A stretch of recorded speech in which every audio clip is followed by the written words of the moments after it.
quinto episodio de El ego reductor, de Luis Eduardo Gottman. Capítulo 3. Génesis del ego. La identidad constituye la base de toda esclavitud. Identifícate y estarás encarcelado. Cuando no te identificas, sigues siendo tú mismo y podrás encontrar la libertad. En eso consiste el cautiverio. El ego es el cautiverio y la ausencia de ego, la libertad. Y ese ego se identifica con algo que tú no eres. En palabras de Osho, todo el mundo se identifica con su nombre, pero todo el mundo nace sin nombre. Después, el nombre adquiere tanta importancia que hay quienes son capaces de morir por él. La importante función del ego. El ego tiene como función tratar de desorganizar el orden universal para verificar que existen unas leyes que rigen la creación, administración y funcionamiento de la creación. Es necesario hasta cuando ya no es necesario. Esto significa que mientras usamos el libre albedrío para verificar y actuar desde el creer ser o el deber ser, es necesario tener ego. Cuando conocemos las leyes universales y dejamos de ir contra estas leyes, el ego deja de ser necesario. Tiene la función de sufrir, angustiarse, confrontar, cuestionar, querer cambiar la realidad. El ego dice, no tengo por qué sufrir, y ese pensamiento acrecienta el sufrimiento. El sufrimiento es lo que te lleva a cambiar y transformarte. Sin barro no crece el loto. Toda situación es una bella oportunidad de crecimiento y poco a poco notarás que cuando gestionas las situaciones desde la paz, tus correspondencias cambian y entras en un flujo constante de armonía. El ego representa la etapa final del sueño universal. La identificación de la conciencia con la forma era una etapa necesaria en la evolución de la conciencia. Eckhart Tolle.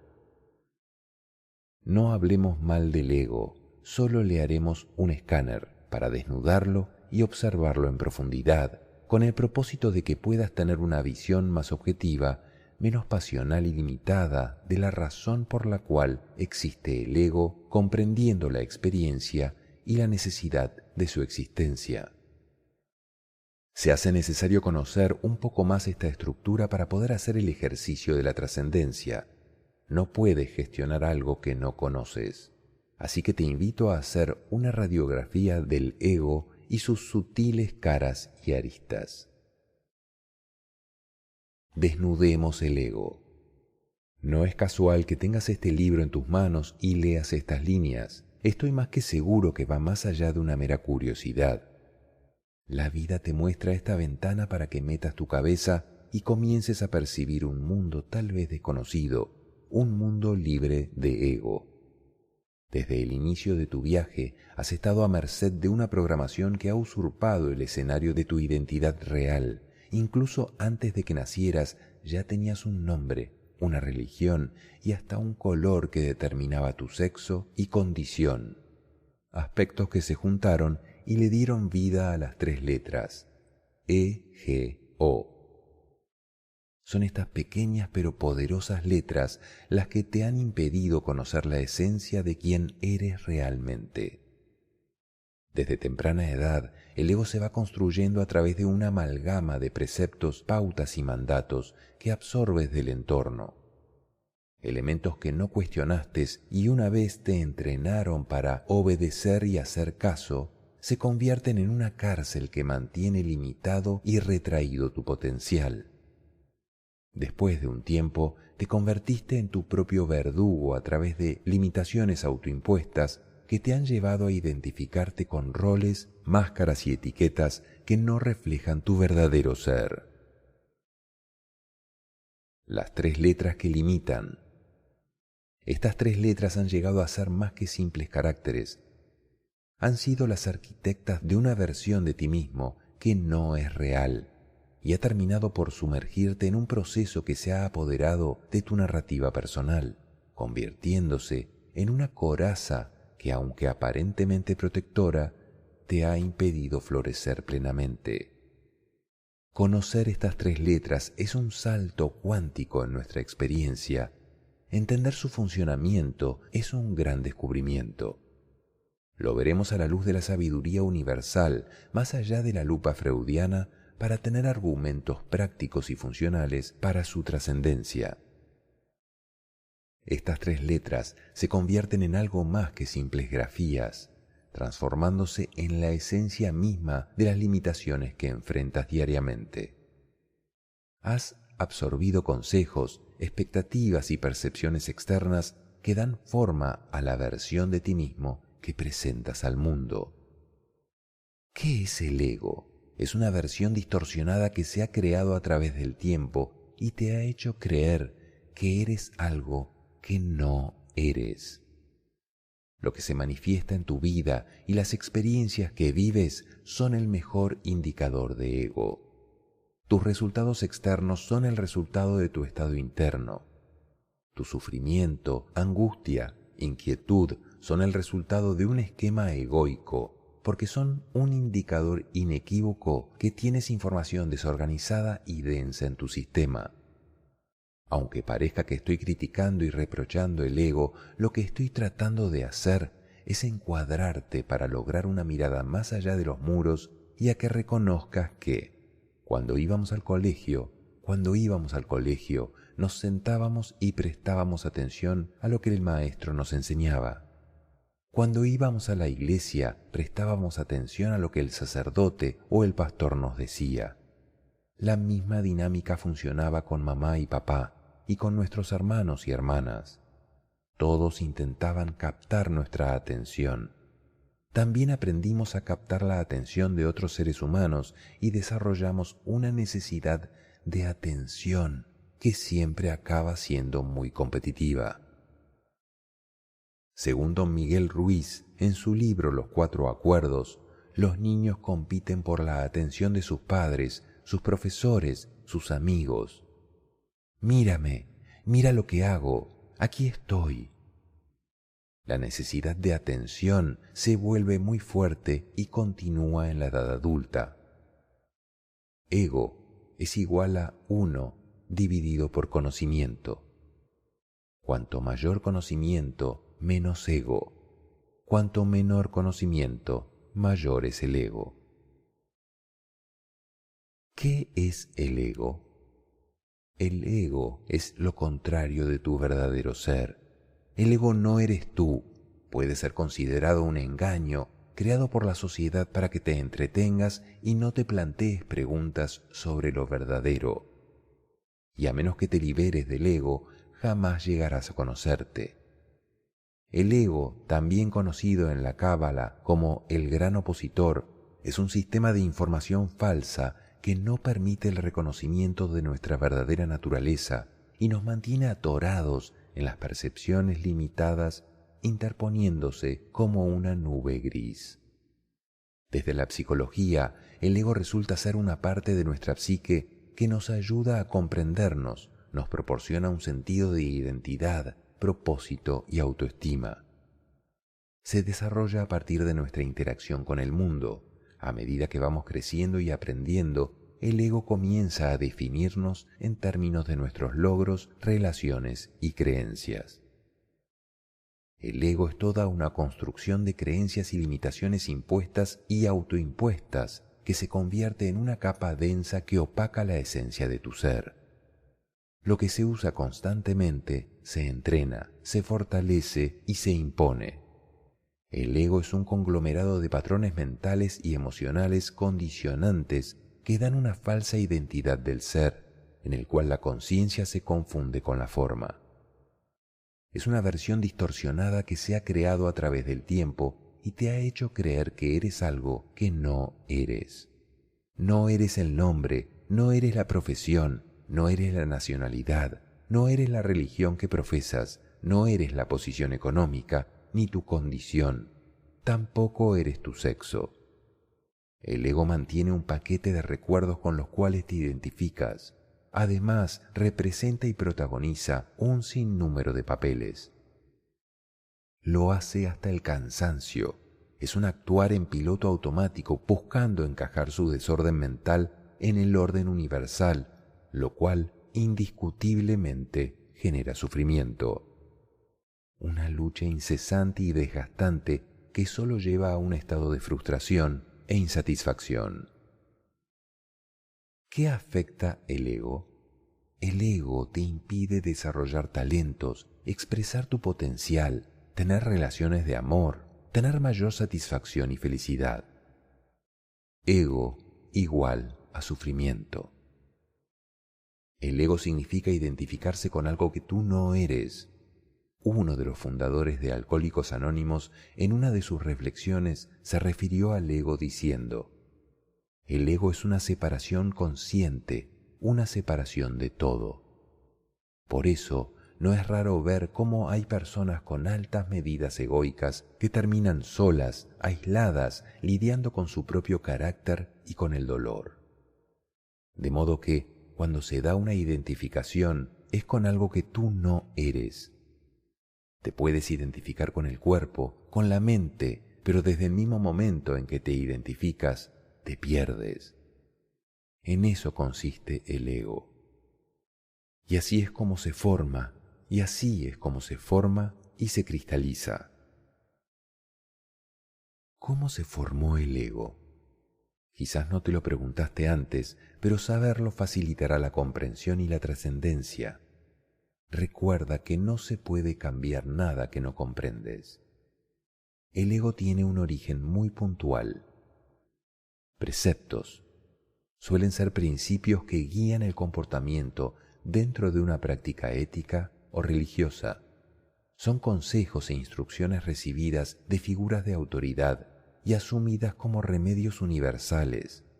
Son consejos, dichos, refranes o la llamada sabiduría popular que son generalizados y tomados como filosofía de vida. Desde las voces autoritarias hasta los proverbios culturales, estos elementos son los primeros ladrillos que forman las paredes de tu ego. Pautas son recomendaciones o consejos que orientan nuestras acciones. Estas pautas económicas, sociales, culturales y familiares inciden y determinan en gran medida tu personalidad. Como el segundo hilo de este tejido, te envuelven y moldean tus acciones y elecciones. Desde la elección de tu profesión hasta tus relaciones personales, estas pautas imponen una estructura que, a menudo, se aleja de tu ser. Te encuentras navegando entre las expectativas de la sociedad y las tradiciones familiares, tejiendo una tela que refleja más las expectativas externas que tus verdaderas aspiraciones. Estás inmerso en un entorno que moldea tus decisiones y comportamientos a través de normas sociales, económicas y culturales. La presión para cumplir con estas pautas a menudo te lleva a adoptar roles y comportamientos que no necesariamente reflejan tu verdadera esencia o van en detrimento de tu bienestar. Mandatos, órdenes o leyes explícitas que debemos seguir. Son percepciones inferidas respecto a las conductas de lo que está bien o mal, y aunque no son impuestas, terminan siendo prohibiciones autoimpuestas. En conjunto, estos elementos forman un tejido intrincado que constituye el ego, convirtiéndose en un aspecto central de tu identidad y perspectiva del mundo. Esto ocurre desde antes de nacer hasta los 18 años y hace parte del contrato mental necesario para desarrollar tu plan de alma y proceso pedagógico. Más adelante hablaremos de este tema. No naces con un ego definido, más bien se va construyendo a lo largo del tiempo a través de la interacción con el entorno y las personas que te rodean. Este entramado de influencias deja una impronta única, dando forma a tu identidad y perspectiva del mundo. Los tres aspectos que dan nacimiento al ego juegan un papel fundamental y se puede considerar un mal necesario. Es la única forma de llevar al reconocimiento del orden universal. Gracias al ego, reconoces la ley y el gran entramado que hay tras los acontecimientos que te llevan a tener esos estados esenciales de incertidumbre e inquietud. El proceso de formación del ego se presenta como una obra de arte compleja, donde cada hilo contribuye a la construcción egoica. Este entrelazado de influencias, aunque enriquece la diversidad, también puede convertirse en un laberinto que te aleja de la esencia más pura de la vida. En el viaje hacia la comprensión y liberación del ego, te voy a llevar a explorar este tejido y te mostraré por qué hoy día es más fácil caer en las redes de lo que llamo la egobesidad. ¿Cuándo sucedió? De niños teníamos una percepción inocente hasta que se atravesó una seta. Dejaste de jugar y comenzaste a juzgar. Jugar, juzgar. La seta como punto de inflexión. La seta marca un punto de inflexión crucial en nuestro desarrollo. Con la introducción de juicios, justificaciones y expectativas, dejamos atrás la sencillez de la niñez. La seta representa el inicio de un período en el que comenzamos a categorizar, etiquetar y evaluar constantemente, perdiendo así la pureza de nuestra percepción inicial. Al cruzar la seta, nos vemos inmersos en un mundo de prejuicios, comparaciones y competencia. Comenzamos a evaluar a los demás y a nosotros mismos en términos de éxitos, apariencia y estatus. La seta introduce la autoconciencia, pero también puede dar paso a la autoexigencia y a la búsqueda constante de validación externa. Pautas, mandatos y preceptos actuales. Desde selfies perfectamente editadas hasta la constante necesidad de likes, la era digital ha inflado los egos y distorsionado la percepción de la realidad. La hiperconexión alimenta la ilusión del yo ideal, donde cada publicación es meticulosamente pulida para encajar en los estándares de belleza y éxito que la sociedad virtual demanda. La búsqueda implacable de validación en forma de corazones y comentarios ha transformado la autoestima en una moneda digital, donde la aceptación en línea se convierte en la medida de la valía personal. En este vasto paisaje digital, la identidad se desvanece, dando paso a una realidad filtrada y cuidadosamente seleccionada. Las interacciones humanas se reducen a intercambios superficiales y a menudo efímeros, mientras que la constante comparación con los demás crea una competencia virtual por la atención y la aprobación. El resultado es una generación atrapada en la paradoja de estar más conectada que nunca, pero simultáneamente más distante de su propia identidad genuina. La obsesión por cultivar una imagen impecable online ha engendrado una cultura de egos inflados como globos de helio, pero igualmente susceptibles, porque la validación externa se convierte en un pilar frágil para la construcción de la identidad. La brecha entre la representación digital y la realidad tangible se ensancha, dejando una generación que lucha por reconciliar la imagen proyectada en pantalla con la complejidad auténtica de su ser. Si la mayoría de nosotros permanecemos ignorantes de nosotros mismos, es porque el autodescubrimiento es doloroso y preferimos los placeres de la ilusión. Aldous Huxley. En esta era de constante exposición, la pregunta es si estamos creando un yo ideal que, en última instancia, nos aleja de la verdadera esencia de la humanidad, la autenticidad y la conexión real. La ilusión del yo ideal se erige como un desafío a la percepción genuina de la realidad, dejando a la sociedad digital en un viaje de autorreflexión para redescubrir la autenticidad en un mundo cada vez más filtrado. En este escenario de luces parpadeantes y perfiles brillantemente pulidos, algunos comienzan a cuestionar el costo emocional de esta búsqueda incesante de validación virtual. Las mentes, atrapadas en una red de algoritmos y notificaciones, buscan desesperadamente encontrar un equilibrio entre la necesidad de conexión digital y la esencia pura de la identidad personal. El ego solo puede existir con los demás, cuando hay otros. Quizás por ello en la sociedad hay dolor, porque el ego se pone enfermo, se siente asfixiado y se siente al borde de la muerte. Hoyo. No obstante, en medio de este mare magnum digital, hay quienes buscan la autenticidad y la conexión humana real. Espeguito, espeguito, ¿quién es el más bonito? ¿Qué haces, ego? Yo, aquí, arreglándome. Estoy gordo pero aguantador. Además, con mis fajas de cursos y talleres, no se me nota la gordura. La identificación con el ego es una manera de conocimiento inmadura, pero es lo mejor que podemos hacer como niños. Las falsas creencias no tienen nada de malo en sí mismas. Las adoptamos para cubrir una herida interna que es ahora parte de nuestro inconsciente. Hasta que no la encontremos y la sanemos, daremos vueltas inconscientemente alrededor del mismo patrón de comportamiento. Este repetitivo y desagradable comportamiento es la manera en la que nuestro cuerpo y mente nos está diciendo que tenemos una herida que necesita ser sanada. Las emociones son naturales y sanas y no hay que suprimirlas. Pero las emociones que son desproporcionadas a la situación nos dan una pista de que estamos operando desde un sistema de creencias caduco. Shinko Pérez y Cixin Wick en Camino del Gran Corazón.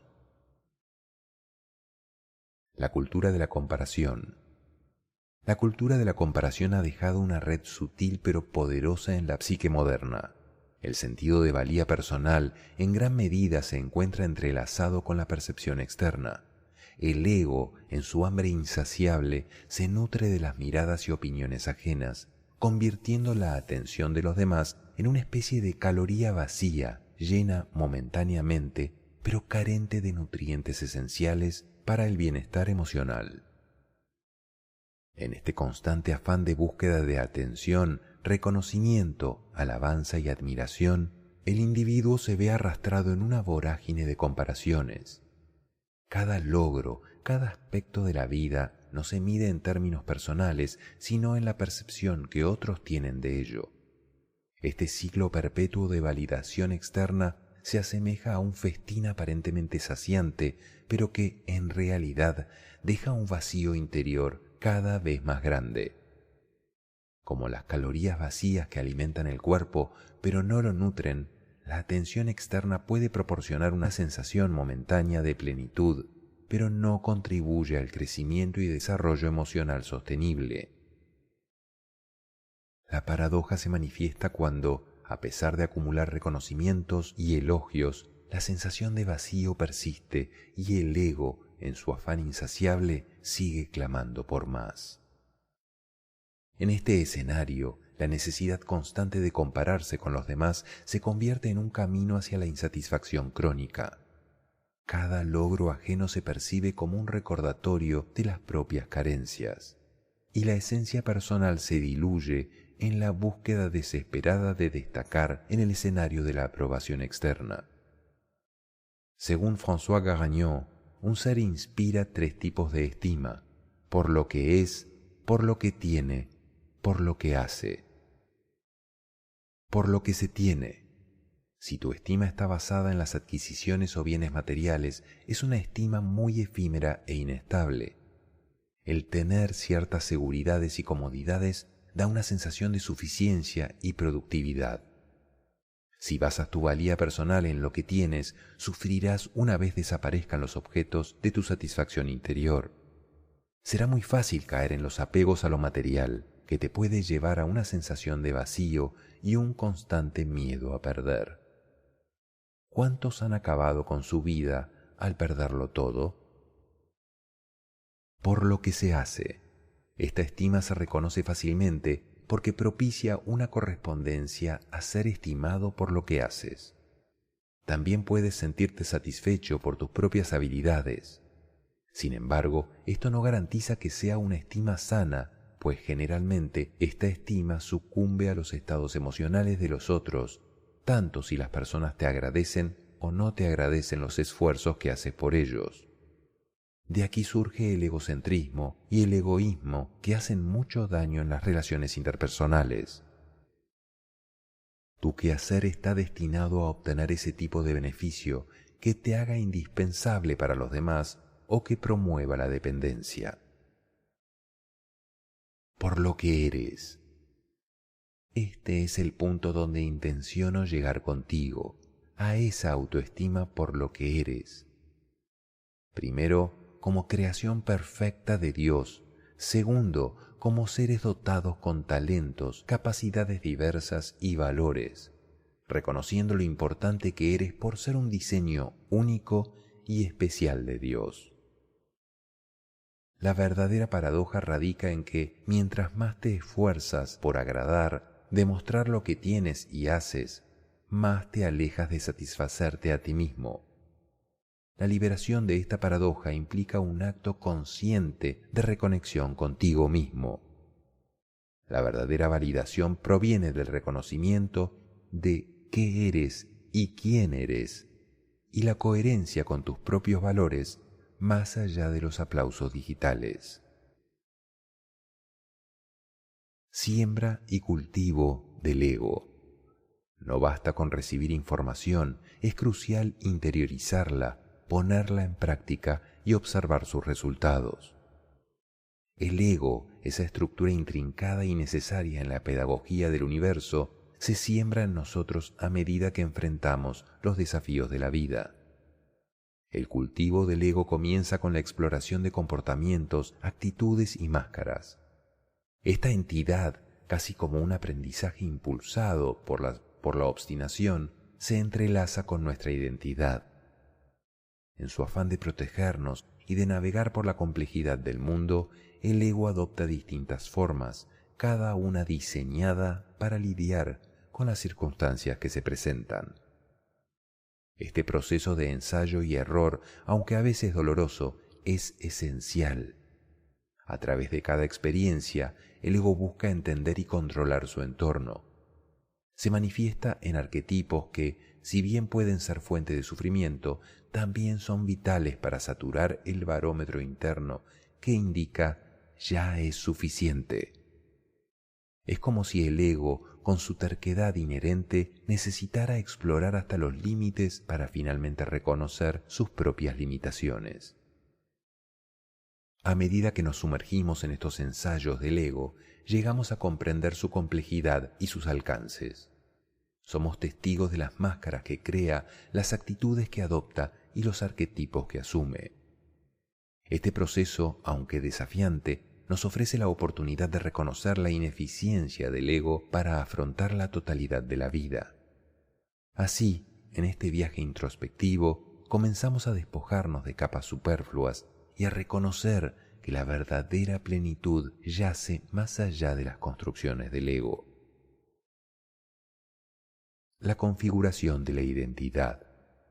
En los primeros años de vida, todos experimentamos ajustes desafiantes. Incluso si nuestros padres tenían las mejores intenciones, a menudo no lograron colmar todas nuestras necesidades infantiles. Experimentamos la sensación de carencia y desde temprana edad desarrollamos estrategias para satisfacer esas necesidades. Nos enfrentamos a ansiedades y bloqueos recurriendo a mecanismos para compensar los desajustes, dando forma progresivamente a nuestra identidad.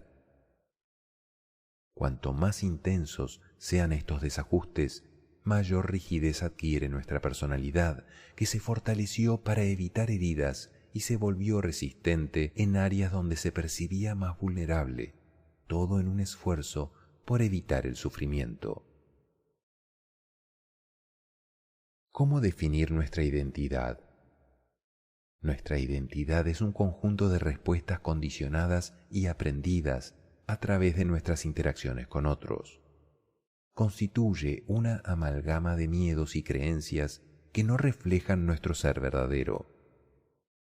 Al identificarnos plenamente con ella, Al creer que somos nuestra personalidad, nos abandonamos a nosotros mismos, nos resistimos al cambio porque implica revivir el dolor de la infancia, cuando experimentamos abandono, desvalorización o desprotección. Cambiar significa enfrentar nuevamente la rabia, el miedo y la exposición a descubrir aspectos de nosotros mismos que permanecían ocultos. Pero al decidir explorar nuestro yo auténtico y reconocer las máscaras que llevamos, al permitirnos sanar, emergerá nuestro verdadero ser, aquel ser genuino que en su niñez necesitó protegerse para evitar el sufrimiento. Entonces podremos ser íntegros, creativos y amorosos, con una vida plena, y nos relacionaremos con los demás de una manera renovada. Definición de la personalidad. Durante la infancia, todos enfrentamos desajustes, incluso con padres bien intencionados. Estos desajustes formaron nuestra personalidad. Buscamos llenar carencias desde temprana edad, desarrollando comportamientos para satisfacer nuestras necesidades.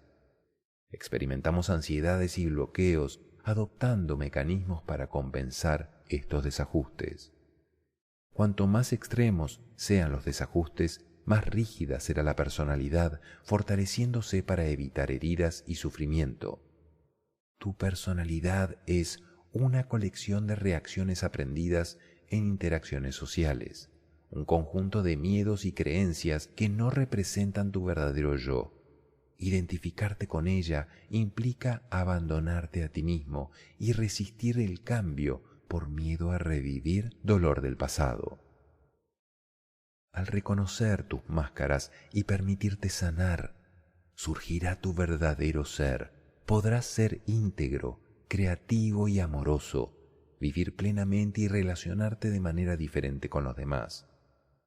Inevitablemente, la personalidad, yo, ego, tiene que hacer ensayos hasta que se sature y verifique que su comportamiento no está en flujo.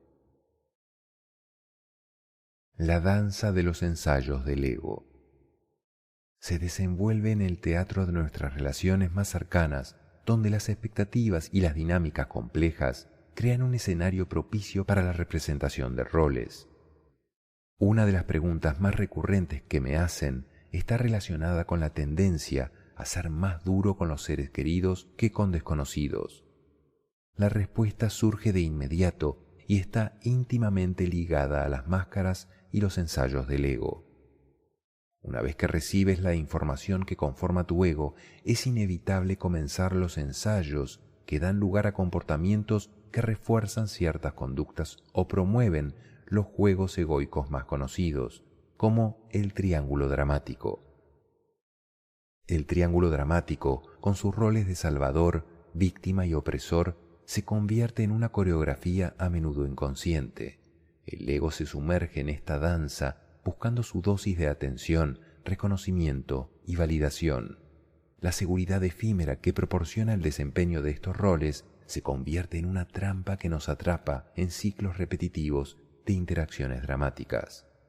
Desvincularse de la necesidad constante de cumplir expectativas externas o controlarlas nos permite explorar la autenticidad de nuestras relaciones. Al deshacernos de las máscaras, creamos espacios de conexión genuina donde la aceptación mutua y el respeto fluyen libremente, permitiéndonos ser vulnerables, abrazando la complejidad de nuestras limitaciones y también la naturaleza de estas. Es posible que asumas uno de estos roles o incluso los tres simultáneamente. No obstante, resulta sencillo caer en este juego. El ego se alimenta de una falsa seguridad que aporta el papel que desempeñas. Por ejemplo, si no logras despertar alabanzas y admiración, puedes conformarte con otras formas de atención y buscar representar los personajes necesarios para obtenerlas. Esto se debe a que, ante la falta de atención positiva, es posible que busques atención negativa. Mi intención es que aprendas a reconocer que tuviste un rol y empezar a vivir en total independencia interior. Se trata de liberarte de la necesidad de desempeñar constantemente un papel predefinido para satisfacer las expectativas externas, desprendiéndote de las máscaras que en última instancia limitan tu verdadero potencial. En el complejo entramado del ego reductor a menudo se despliega un drama interno que se asemeja al triángulo dramático de Karpman.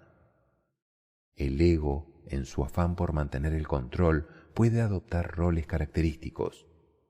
El perseguidor, que busca imponer su voluntad a los demás, la víctima, que se siente indefensa frente a las circunstancias, y el salvador, que intenta resolver los problemas de los demás para sentirse valioso. Imagina este triángulo. Al principio, el ego puede sentirse en el juego de las sillas en una fiesta, girando y girando al ritmo de la música para no perder su lugar. Aunque al principio esto puede dar una sensación de seguridad, en realidad es como una coreografía disfuncional. Se puede reconocer a un verdugo o perseguidor porque es severo, hiriente, inspira miedo y odia que le lleven la contraria. Tiene actitudes crueles, amenazantes, agresivas y denigrantes. Su posición es la de señalar, juzgar, reprochar, cuestionar y buscar precedentes y castigos. Puedes reconocer a una víctima por su actitud llorosa, pasiva y quejumbrosa. Siempre está a la defensiva y se siente perseguida. Está en búsqueda constante de aprobación y de atención a tal punto de ser exasperante.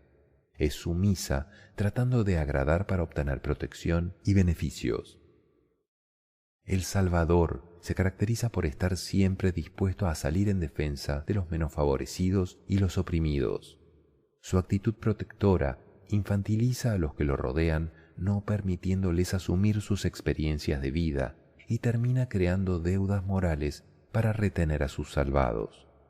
Son personas capaces de sacar un pez del agua para que respire. Las relaciones basadas en estos roles consumen una vasta cantidad de energía, desgastan e intoxican. Este juego de roles es complementario, es decir, una víctima tiene un verdugo y, por supuesto, un salvador. Estos roles fueron una respuesta adaptada a una situación real y que determinó el ensayo. Cualquiera de estos ensayos deriva en conductas manipuladoras que sutilmente nutren el ego y propician lo que llamo las tendencias de enganche. Es tan fácil engancharse y dejarse sumergir por los juegos. Las tendencias de enganche son patrones emocionales y comportamentales arraigados que nos atan a dinámicas poco saludables. Estas tendencias nos enganchan en ciclos repetitivos, a menudo impulsados por el ego, que pueden afectar negativamente nuestras relaciones y bienestar emocional. Por ejemplo, podríamos hablar de la tendencia a buscar constantemente la aprobación de los demás, donde nos enganchamos a la necesidad de validación externa para sentirnos valiosos. También podría ser la tendencia a asumir siempre el papel del salvador, sintiendo la obligación de resolver los problemas de los demás para sentirnos necesitados y valiosos. ¿Y qué decir de la necesidad de ser víctima? Estos enganches pueden surgir como respuestas adaptativas a experiencias pasadas, pero con el tiempo se convierten en patrones automáticos que limitan nuestro crecimiento personal. Identificar y comprender estas tendencias es crucial para romper con los ciclos perjudiciales y avanzar hacia una mayor autenticidad y bienestar. Es fácil de identificar porque toda tendencia viene acompañada de una sintomatología que, al reconocerla, te permitirá superar las tendencias de enganche que te invitan a un juego sin fin. Salir del juego no es fácil, pero una vez das el primer paso, sentirás que te quitas un peso de encima.